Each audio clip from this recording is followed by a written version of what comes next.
Wife મારા husband ઘરમાં વાઘ બનીને ફરે છે.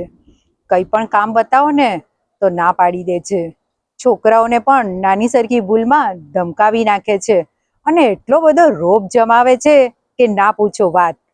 પણ ઓફિસમાં બોસ સામે એમની બોલતી બંધ થઈ જાય છે. જી sir, yes sir, okay sir, થઈ જશે. ઘરમાં તો દાણીની જેમ શબ્દો ફૂટે છે અને બોસ સામે એવું લાગે છે કે જાણે મોઢામાં મગ ભર્યા છે. કોઈ પ્રોબ્લેમ કે કોઈ રિસ્પોન્સિબિલિટીની વાત કરીએ ને ત્યારે પાછા મોટી મોટી વાતો કરે કે કોઈ પણ પ્રોબ્લેમ હોય ને તો આપણે તો એને ચપટીમાં સોલ્વ કરી દઈએ. પણ જ્યારે ખરેખર કોઈ પ્રોબ્લેમને ફેસ કરવાનો થાય કે રિસ્પોન્સિબિલિટી લેવાની થાય કાં તો નવી ચેલેન્જ એમની સામે આવીને ઊભી રહે ને ત્યારે બહારથી તો બધાને એવું જ લાગે કે એ ખૂબ જ સ્ટ્રોંગ છે, પણ અંદર ખાને એમના પગ પાણી પાણી થઈ જાય, ખૂબ જ ડરી જાય.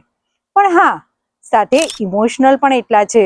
જો કોઈએ એમની હેલ્પ કરી હોય કે કોઈએ એમના માટે કંઈક સારું કામ કર્યું હોય ને તો એનો આભાર માને અને ઘણીવાર એનો આભાર માનતા માનતા ખૂબ જ ઇમોશનલ થઈ જાય અને આંખમાંથી આંસુ પણ આવી જાય.